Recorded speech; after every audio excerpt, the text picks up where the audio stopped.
this show will never have the LeBron versus Jordan debate. I've said that in previous episodes, and this weekend has been just a glaring and annoying reminder for why. I don't know if you saw, but there's this we done with the 90s trend on the internet, I guess. It started on TikTok. I don't be on TikTok like that, but the LeBron and Jordan debate just kind of ruined basketball discourse in general. And I was thinking about it. Now we have kids who grew up only seeing that as NBA coverage. So just, and I don't blame them for being frustrated, because if I'm like, for example, we grew up idolizing Dwayne Wade. So if the whole time Dwayne Wade was coming up, there was a Dwayne Wade versus this old player debate, and it was just getting in the way of us enjoying Dwayne Wade, we'd be annoyed by that 100%. But both sides, like I've said in previous episodes, they just end up lying on each other the whole time, and it's not a good debate. It's not a good conversation. So this trend itself has just produced some of the worst basketball takes I've seen in my life. To explain what the trend is, basically, from an unbiased standpoint, it's younger people, the 19, 20, 21 age range or whatever it is. They'll go back, they'll actually watch old games, which I respect them for doing, and I appreciate that, because hey, people tell them you need to watch these games, but the mistakes they're making is they're watching the games from a perspective of looking for things that are bad. And you're going to find that in basketball, in every game, in every era. It's a very up and down game. And they're taking these stretches of bad basketball. And a lot of these games I've seen already. And it's just, that's not a great way to look at it. But again, if I grow up idolizing LeBron James and loving LeBron James, you're trying to convince me my whole life that he's not that good because the players before were better or whatever it is, I'm going to be frustrated. I'm going to be frustrated with it. But again, either side, like, if you're trying to convince people LeBron James is bad at basketball, you're just, it's ridiculous. You're being ridiculous. If you try to convince people Michael Jordan's not that good at basketball, you're being ridiculous. I just don't understand how we got here. Well, at least, and we're new to considering ourselves basketball media, NBA media, or whatever it is, even though we've been with Heat. Well, I left Miami Heat, but we were there I was there 2 years. You're in your fourth year, I believe, but we're a newer platform. And so we don't have the responsibility of causing this, but I do think it's the NBA media's fault, because there's been so many great players to be able to celebrate. And we didn't grow up in an era where we were just out here shitting on players from before or new players. It was just, we think this player is good. This other side doesn't think they're that good. We'll have to debate I remember best in the league debates more than GOAT debates. I remember there was a point in time where it was T-Mac or Kobe. It was, I don't know if anybody was competing with Shaq. That's a bad example, but it'll be just like stuff like that, where you'd have these two sides of the same era, but you still respected the people from before. And there was still an admiration for, that's when players were coming out of high school. And yeah, there were doubts about those players sometimes, but we had already seen KG, we had already seen Kobe, we had already seen T-Mac. Being a fan of basketball was just a lot more fun. And I think the NBA media just chasing after engagement kind of ruined it, where now I'm noticing a lot of fans, and we see it now with the younger players, and they'll have their Twitter Abbeys or whatever as their favorite player. And it's just allegiance to this player in this all-out war against everybody else. And it's just, I wish being a fan of basketball for the younger generation could just be all fun the way it was for us. Yeah, totally. It's from an era of appreciation and love for the game and stuff. And now, like, it's kind of become I'm not blaming LeBron for this. Like, right. I 100% blame Skip Bayless for this, for making your brand off of being a hater. And that's how other people have tried to copy have tried to bite his flow word for word. and you see it like for LeBron, you see it pro LeBron, like Nick Wright does it the other way around, and just just that's how he talks about basketball. But the appreciation just for teams and players and stuff, like the actual love for the game, like you can find that as well, but it's not in the mainstream. It's not it's you got to search for the dunker spot or watch or listen to the low post or us. Yeah. Or like listen to the team stuff, and even some of the team stuff like just becomes hating on other teams because they don't watch. But as far as like the national media goes, it doesn't get into the it's always a hot take. You can't and it's also the free agency shit too that it gets into, that it's like you can't talk about Donovan Mitchell and the Cavs playing well on SportsCenter because 8 seconds later, the Stephen A is saying, "Oh, he might go to the Knicks." Yeah, and shit like that, and that's just not what we're talking. That's not what we want to hear. That's not what fans really want to talk about. Well, like diehards, I feel like the casual fan that's what engages them now, and that's the only thing that keeps them. And it's sad. It's sad. We're trying to change that. We're trying to turn that around. Eras are different eras. Like you cannot compare Dwayne Wade to John Havlicek. Right. It's a different ball game. You can't. The game was in black and white back then. Yeah. And pre-segregation, pre-ABA merger. Even now, like I talk to younger fans about when I used to coach high school basketball. I would tell I would tell them about like Udonis Haslem and how important he was in the 06 finals. You could make a strong case that he was the second or third best player on that 06 championship team in the finals. And people will look at his stats and like, 14 points a game. That's not that impressive, but like there's more to it. There's pace adjustment. The game was different. Styles were different. Like, we talked when we went to we were talking about the 7 seconds or less. The Suns, they would be one of the worst offenses in basketball. They're one of the slowest basketball teams right now. It's just that's only 2 decades ago. You want to go back further, and they were the team that set the standard. Now it's everybody plays that way. Everybody pushes that pace, and things are just way different. Like you have to compare context, and it's not excuse making. It's just realistic. You're talking about a completely different game of basketball, even 10 years ago. Yeah, there was a point in time, and I did kind of want to get into like not necessarily specifically the clips I was seeing myself, but some of the stuff they were talking about in the clips as far as the players back then not contesting 3-pointers. But that's because even with us, and we were born in the 90s, we grew up in the 2000s, but even still with us coming up playing, the 3-pointer was considered kind of a last resort shot up until really the Warriors. The Warriors kind of changed that for the most part. But for most teams and just coming up with whatever it is, the 3-pointer was the last resort shot. So you didn't really feel the need to contest it as much. And players didn't come up working on it. Yeah. And I think there's a debate and an argument about the skill level being better in this era. And I think you can say that in some senses and not in other senses. Like, for example, you have bigs who dribble and shoot now, and that's great. But all you switch a guard on them, and now they don't know how to take advantage of them because they don't have a post move. And I know like the post game, it's starting to come back with Jokic and with Embiid, and Şengün is real good in the post, but that used to be skill for a big, and that's not necessarily a bad thing because look, that post game, it's difficult.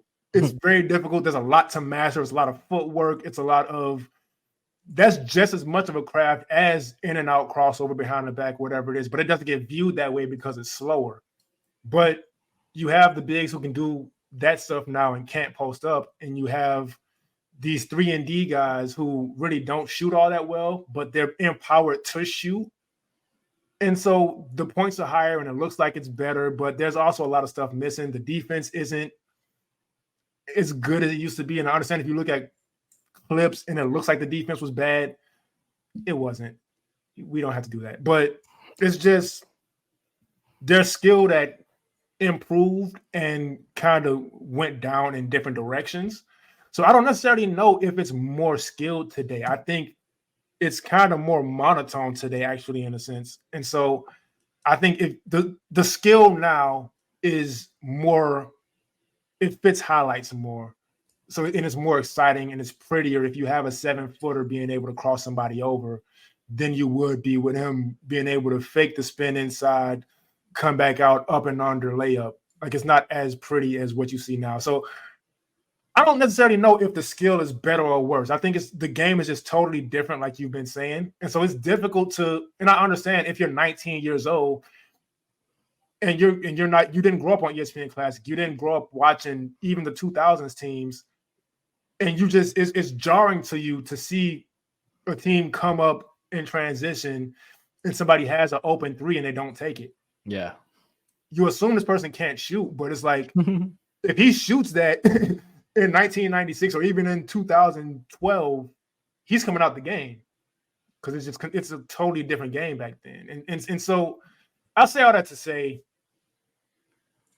I'm glad we came up in an era where it was just respect for everybody. I remember the NBA Live 2003 commercial coming out, and the theme of it was Dr. J is in this game. You can use an ABA ball. I'm born in 92. Dr. J retired in the 80s, and I'm like mind blown. Like, man, I can use Dr. J in this game. Let's go. Mm-hmm. And so I wish that continued, but I don't blame LeBron for that. I don't blame LeBron's fans for that. I don't blame younger NBA fans for that. It's 100% on the media. It's 100% on the media, and it's unfortunate because it's so bad for the game itself. Damn you, Skip.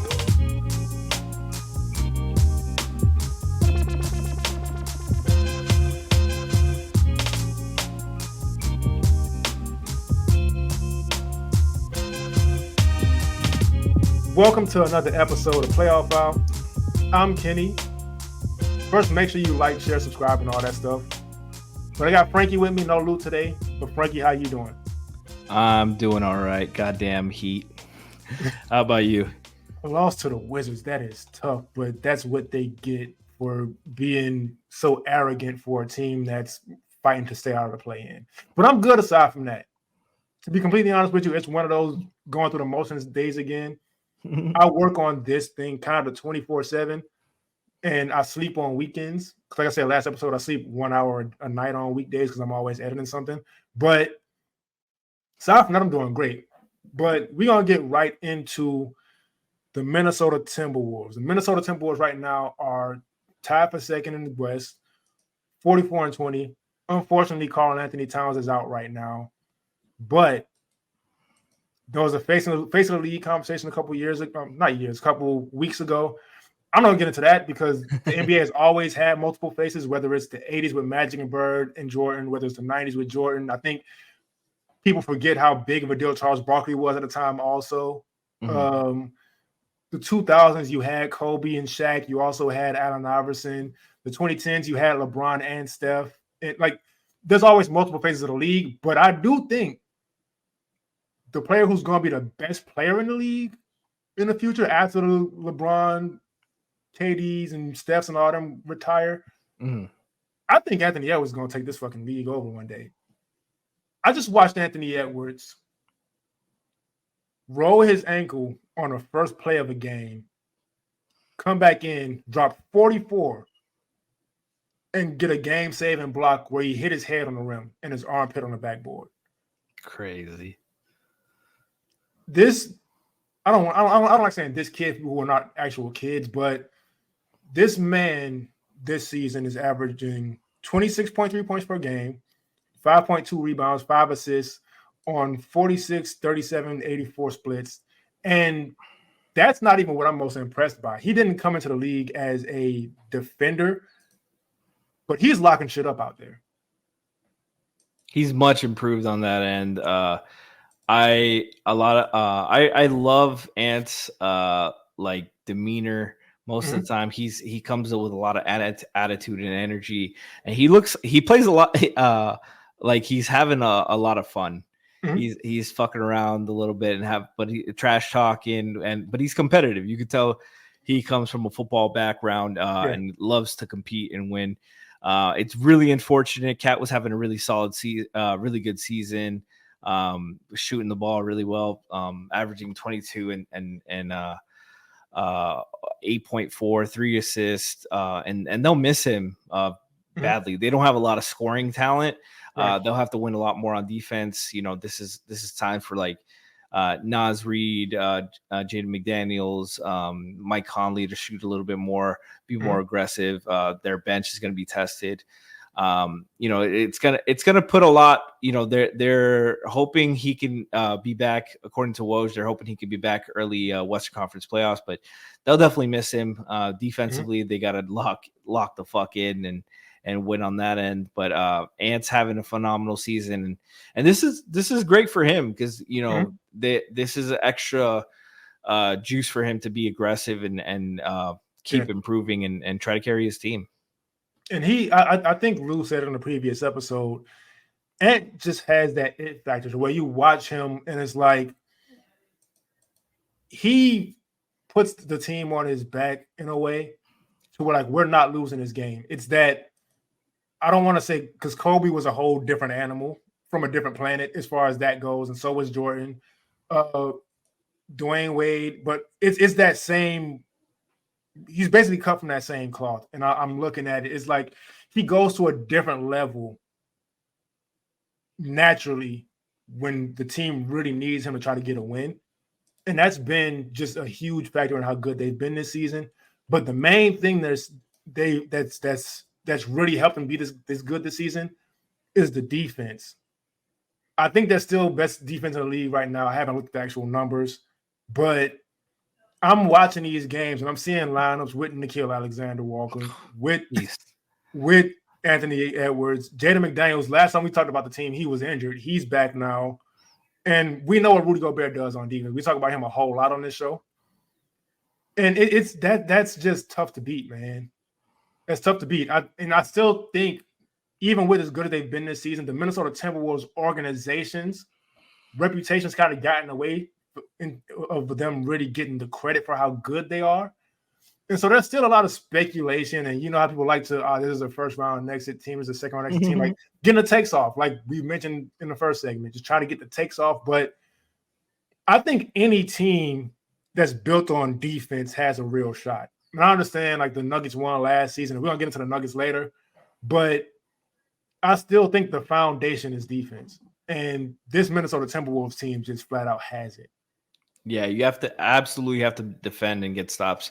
I love that you mentioned Nickeil Alexander-Walker, one of my favorite defenders in the league. Just so pesky, lengthy, deflection, steals, you name it. He's going to do it. He's going to be involved, and he's going to make a mess of things. But McDaniels is a fucking phenomenal defender, lengthy, versatile, moves so well on that end. And then Rudy, of course, is just one of the greatest defenders of all time.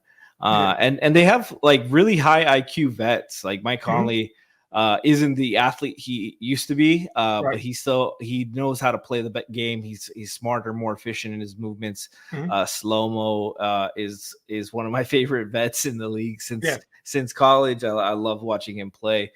So they have the talent. They're not going to blow you out of the water offensively, but defensively, they have a lot of talent, a lot of length, a lot of versatility.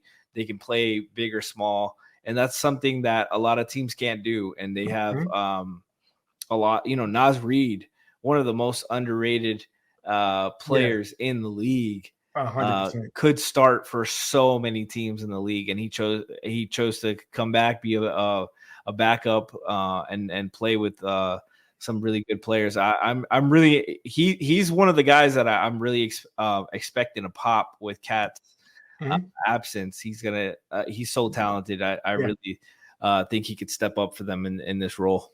Yeah, and because of his shooting, which I'm not gonna sit there and say he's a good shooter. I am gonna say he's a good shooter. Shooting 41% from the season. I don't know why I was about to try to like downplay him like that. He is a good shooter. Hooper. Handle is there, so he's able to play with Rudy Gobert in a way that people kind of questioned whether he would be able to, because in previous years he was just a defender, rebounder, scrappy, get it done type of guy. He came back this year with all this skill, and so he plays a decent amount of minutes with Rudy Gobert, and that's pretty scary to look at because you have Karl-Anthony Towns, who's one of the best bigs in the league.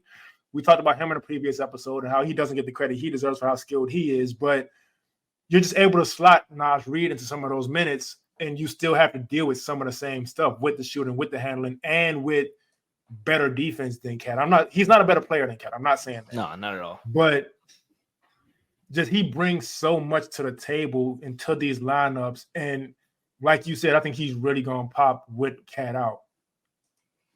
Yeah, for sure. And they have Monte Morris they picked up in the I don't remember if they picked him up in a trade or a buyout, but whatever. He's a good solid backup vet. So him and Conley will get them ready. They've had a really fun season. I'm interested in them. I want to see them this stretch. I think this is great importance for them to grow. And we've seen a lot of times when a second or third player is out, teams kind of had to adjust and play differently. And sometimes that can really help them in the long run. We saw for Heat fans, we saw when Chris Bosh went out, things had to adjust. He came back, started shooting threes, and Dwayne and LeBron kind of found more chemistry because they didn't have to balance a third guy. They got to kind of learn how to play with each other, and that was for the better. So who knows? I'm not expecting it to come from Rudy, but he can get more involved in the pick and roll game. Defensively, we know what he's capable of, but the rest of the guys, this is their opportunity.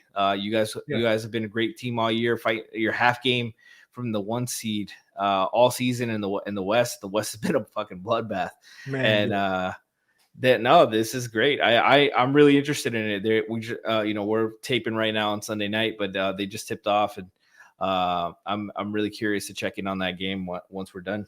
Yeah, and what you were saying, I do want to kind of touch on. That's what I always say about teams when the star players go down. And I don't bet. I'm not going to honestly start gambling till a gambling company wants to sponsor us or something. But that's the thing. I think what happens is a lot of times you see a star go out on a team and people assume this team's supposed to lose now. And so not only with the betting, but just with fans and how could you lose to this team when this player wasn't playing? It's just that star player is important, but one, is a lot more difficult to game plan for them because their main guy is out. So you kind of guessing in a sense. You don't have a whole lot of stuff to go off of. And two, it's the NBA. You could always make adjustments. Good teams are going to find ways to win.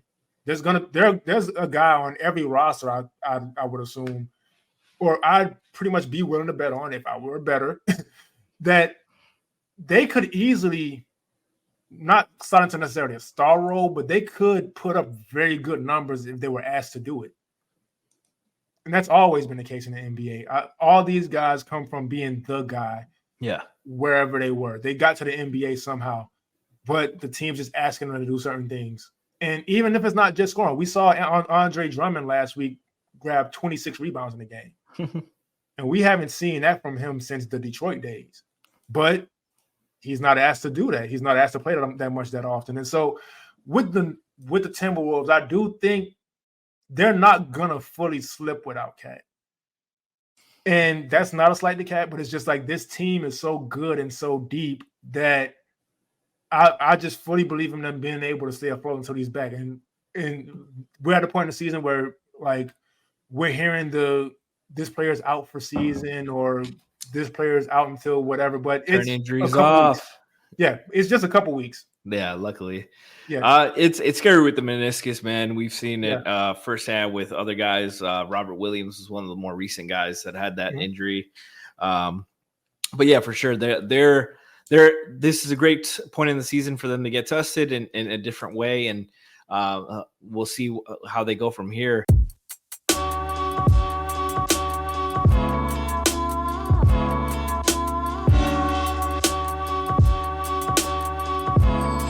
Let's get into the Nuggets, though.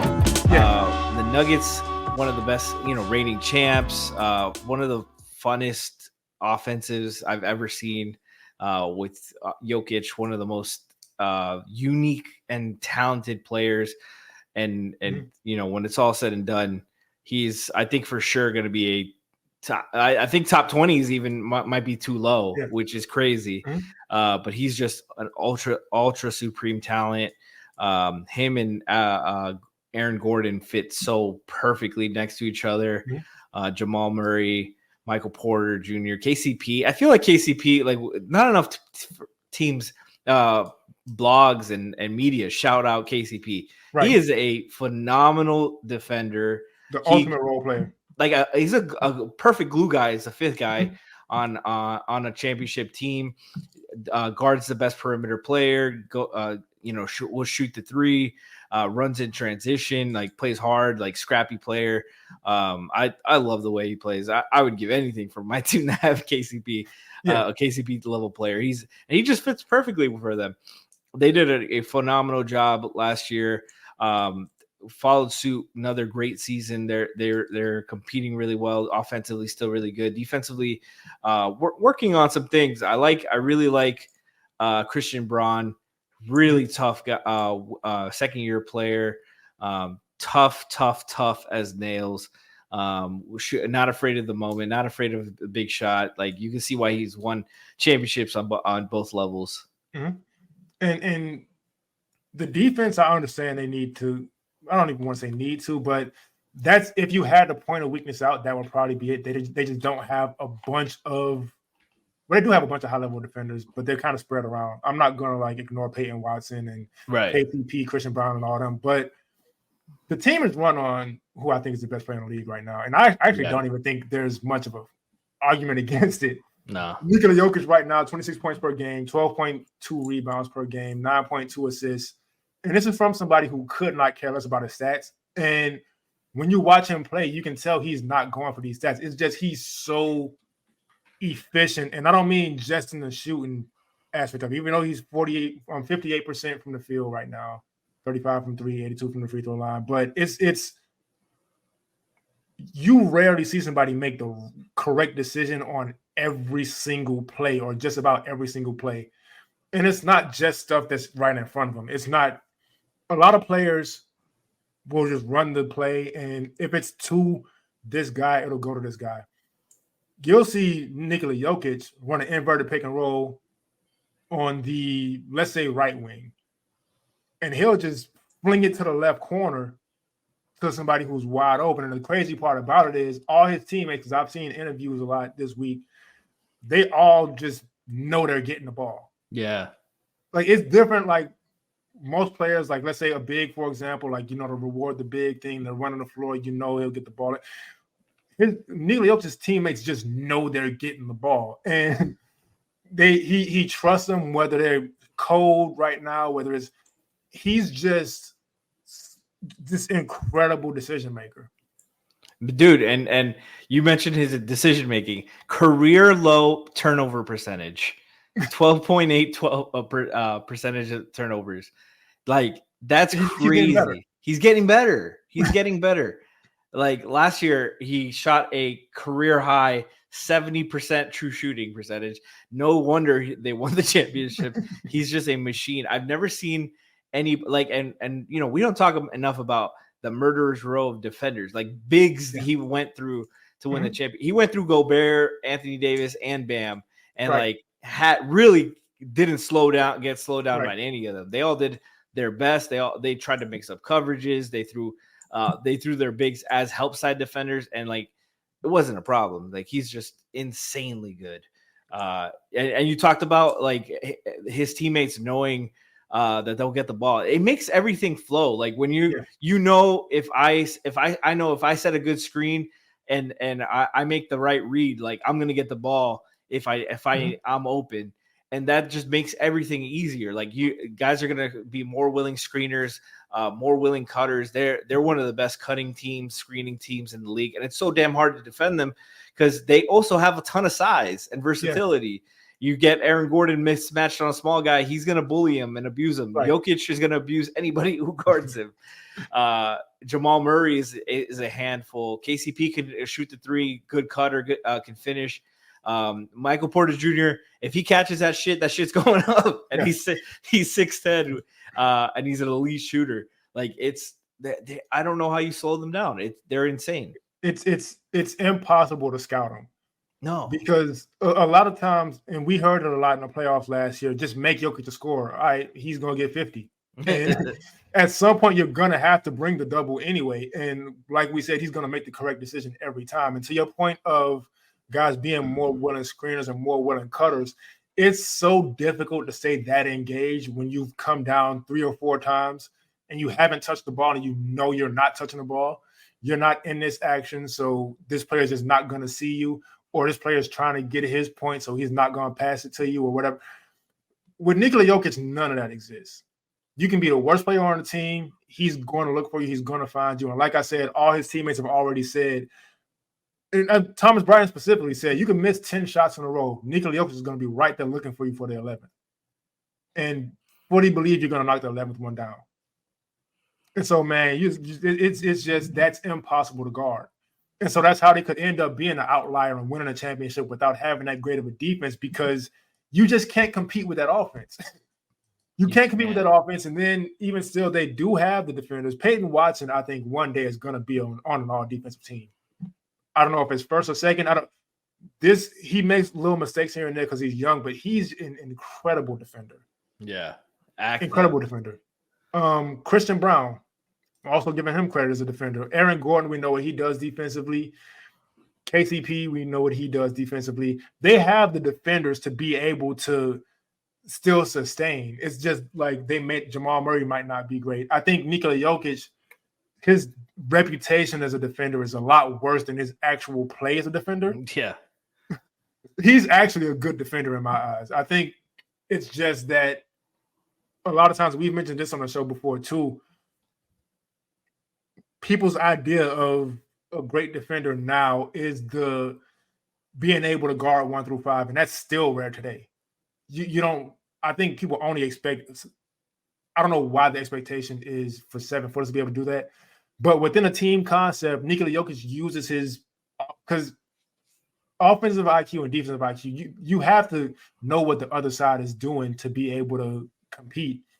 And so he uses his IQ knowing what a team is looking to do, and he's able to be in the right spot all the time on defense. He gets a lot of deflections. At some point in the season, he was leading the league in deflections. I don't know if that's still the case now, but I just feel like his appearance and his awkward movements just kind of get in the way of people realizing how good of a team defender he actually is, partially because he's not out there guarding guards on the perimeter. And I think that's going back to what I was saying before about the bigs being more skilled or not more skilled now. It's just, it's prettier when you have a big getting out there guarding a point guard and keeping up with him. It's cool. It's a highlight. And the same thing with blocking shots. It's still like it's a highlight, so you see it. But great team defense just doesn't get enough credit. And Nikola Jokic doesn't get enough credit for his ability as a team defender. He's second on his team in steals. He's almost averaging one steal and a block per game. He's at 0.9 blocks per game right now. He's just incredible. You mentioned the deflections.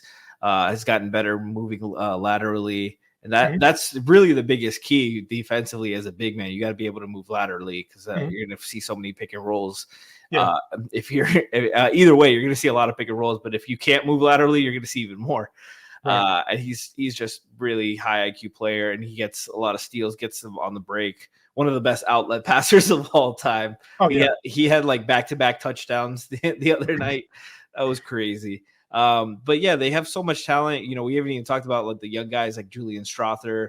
You mentioned Christian Braun and Peyton Watson, but Julian Strawther is the guy they are high on. Zeke Naji's another guy they feel like is going to be pretty good moving forward. And they're all young guys who are active, long athletes who can run the floor. And we know how Denver's always, even going back to the George Karl days, they've always been a team that likes to get out and run, take advantage of the altitude. But even guys even vets like Reggie Jackson's had a really solid, strong year.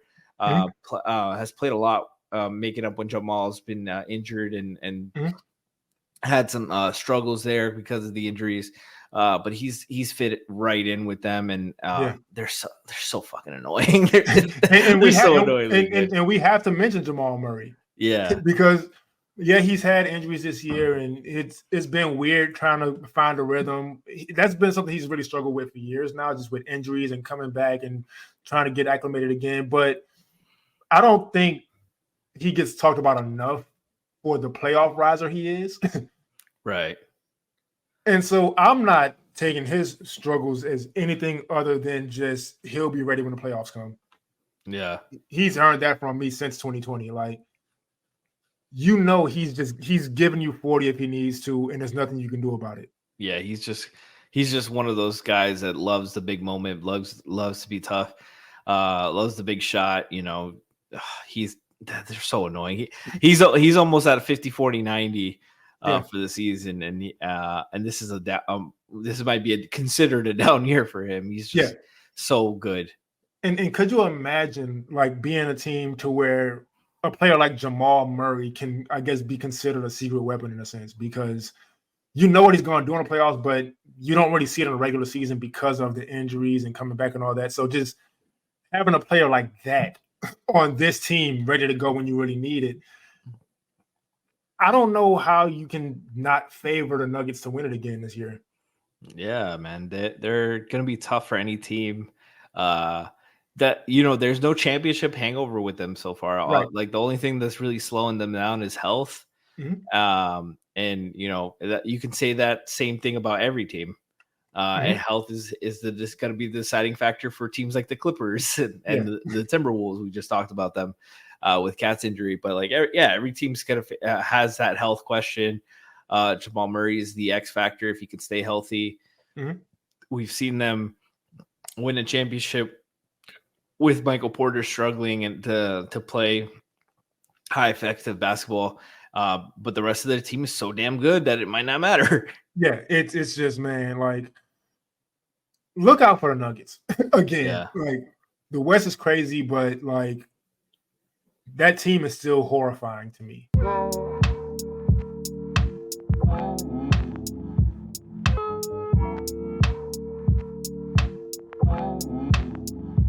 Who is a team in the NBA that you think may surprise people in the playoffs? We talked about this pre-show.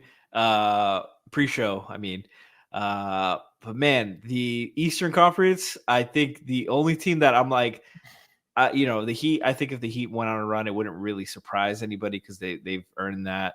The Pacers have been up and down. I don't really trust them anymore since they've kind of been figuring their own stuff out. I think Orlando with the right matchup, they could play with a lot of teams defensively. They really get after it. A lot of size, a lot of versatility. They're just really young, so I don't know how, like, past one round maybe, or like a tough out in the first round. I don't think any team's going to want to play them.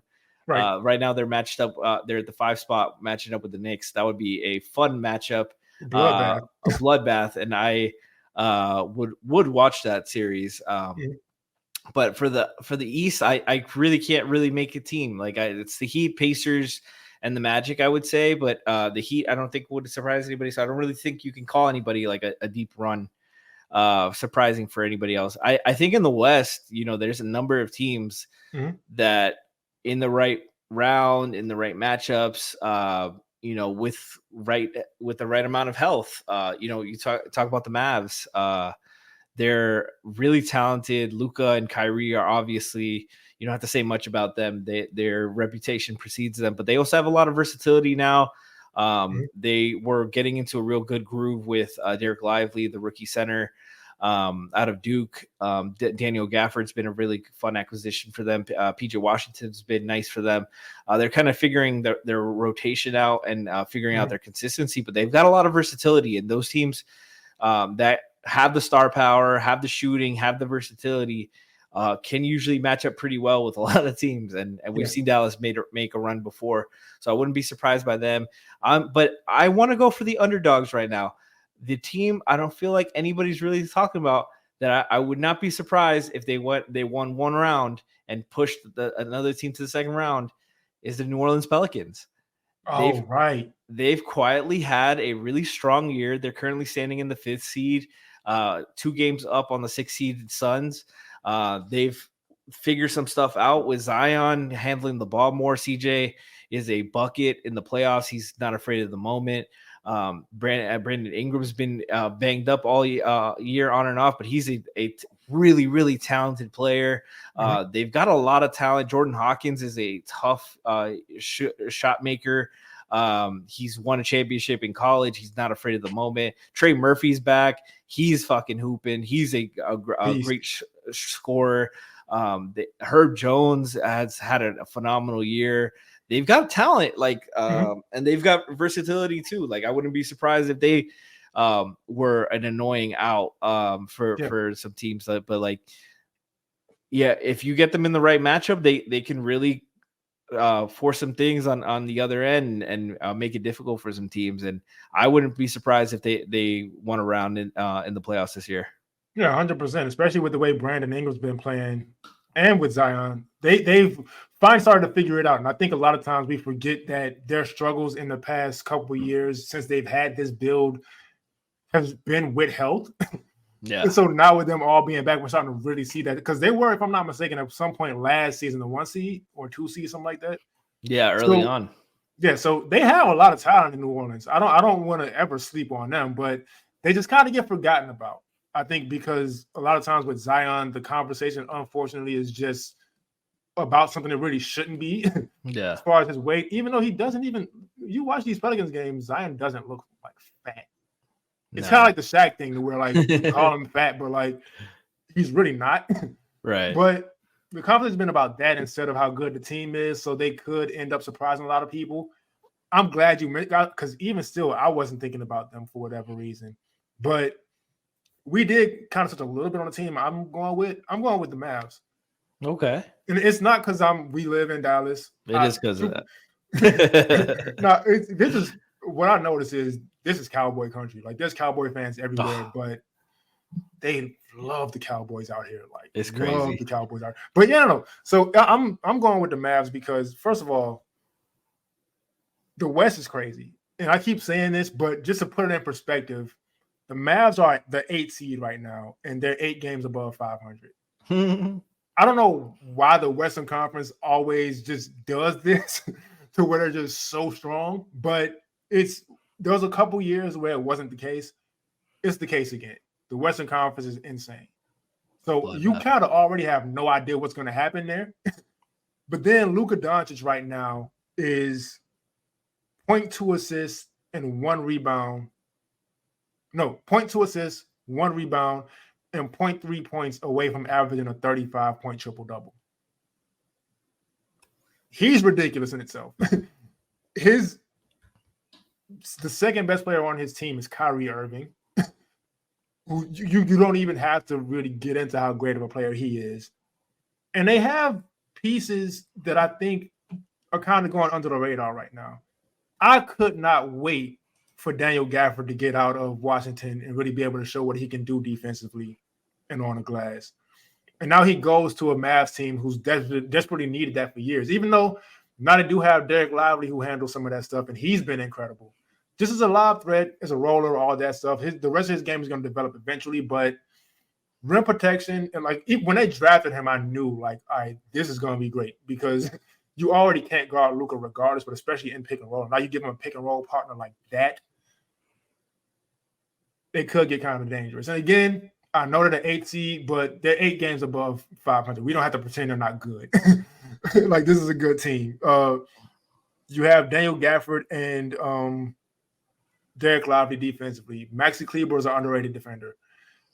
So the idea of them not having defenders and not being a good defensive team, I think that could be a little overstated. And I think that's the main thing that's going to surprise people, because Maxi Kleber is a guy you don't look at him and think he's a defender, but he is. He's going to give you trouble on the wings. Obviously, Daniel Gafford with the rim protection. And like we talked about with the Nuggets, like, you have an offensive player that good. I don't want to say the defense doesn't matter as much, but there's a lot of ground for you to make up for, even if their defense isn't that good or if the defense is struggling. And so I think depending on the matchup, the Mavs could go ahead and surprise some people. Yeah, definitely. They have, we didn't get into Derek Jones Jr. and Dante Exum, who've had great defensive years. Mm-hmm. More lengthy defenders, versatile defenders. They're, I think we're in the West, we've talked about the bloodbath, but, I think OKC's a really great young team. but they're very young. So I wouldn't, I think they're like, if they made a run to the finals, I would not be surprised. Me either. They're that good. I don't think they could get through Denver, but anybody else, I could see OKC beating. But Dallas is, Dallas at the 8th seed. They're going to be, if this thing holds, they're only one game back of Phoenix for the last spot out of the play-in. But, if you're the 7th or 8th seed and you might match up with Minnesota or OKC, those are, we don't know how quick Cat comes back. We don't know how good he's going to be, how good they're going to be with or without him. We don't know if he's going to have some rust on his way back. We don't know how OKC is going to really respond. They didn't have expectations last year. This is their first year really being good. I mean, they've been phenomenal, 70% winning percentage right now. But we don't know. They have question marks too. They have rebounding issues. We've seen, Dallas has a lot of size and versatility. They could give.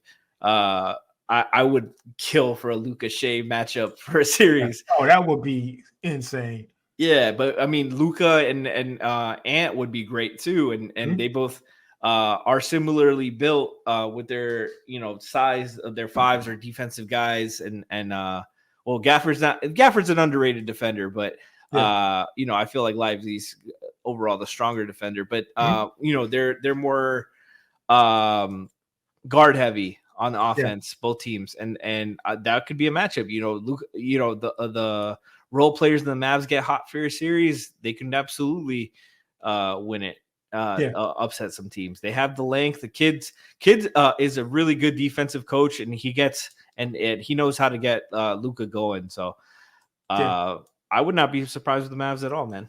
Yeah, that's the thing. The 2 seeds, like you mentioned, OKC and Minnesota, they are built for deep runs with the defenders they have and with the length and with just these great offensive young talents in SGA and Anthony Edwards. But they are, like you said, very young teams, and a lot of it isn't about what you can do physically once you get in the playoffs. It's kind of like a mental game.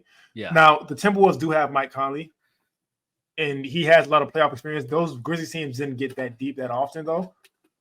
So who knows where that goes? But the West is just crazy, and anything can happen. And I kind of can't wait for playoffs to start, to be honest with you. Me either. No, and we talked about Minnesota, but Mike Conley is that kind of veteran presence who can bring some of that experience. And they were also the team that pushed Denver the hardest. They took them to 6 games, and they gave them the most difficulty. So, that's something to be said. I think I if I'm remembering correctly, that was in the first round last year. And who knows? Like I would like to see Minnesota get another shot at Denver, hopefully with a healthy Cat this year.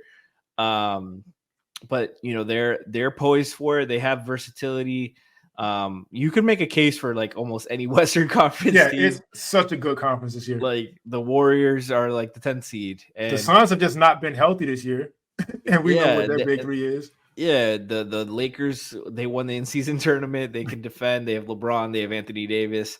If they won the play-in and took out one of the highest, if they took out Minnesota or OKC, we'd be surprised. But it's also like, okay, like it's not a full-blown surprise. It's not one of the biggest upsets of all time surprises. And you know what? So not to cut you off, I'm going to let you go back. Go ahead. I just don't want to leave out. We talk about LeBron and Anthony Davis, but you seen what D'Angelo Russell was doing lately also? Yeah. Cooking. We just had that show. We just talked to Jasmine about it. If he plays like that, he can win you a game. Yeah, you go ahead and continue what you were saying. No, man, it was just that. Just like every team has questions. Every team has talent in the West, and it's going to be a bloodbath all year round, the rest of the way.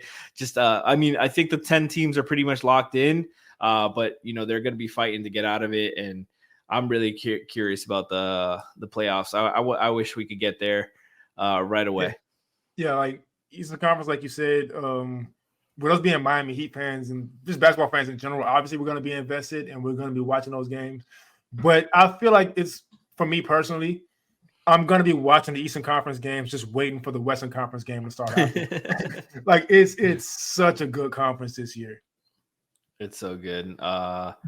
And there's a lot of elite talent out west, a lot of young talent too. Like we look at the top half, ready to have their playoff moments. Man, I want SGA to get a shot, man. He's one of my favorite players to watch, and his composure, and Jalen Williams, both Jalen Williams, Chet, like they have a lot of talent, and I want to see how they perform under the bright lights. Yeah, man, that brings us all the way back around. Like whether it's because there's a lot of romanticizing and disrespecting the older eras, you know what I mean? But I think every era had their great players and great moments, and I think we should respect all these eras, including the next era. And that next era is on the way. Whether we're talking about SGA and Chet, whether we're talking about Anthony Edwards, Luka Doncic, whether we're talking about like Chet Holmgren, Wemby, like, look, man, the NBA don't need a face in the next era. They never really had one singular one anyway, but the league is in great hands, and I can't wait to see how all these guys develop.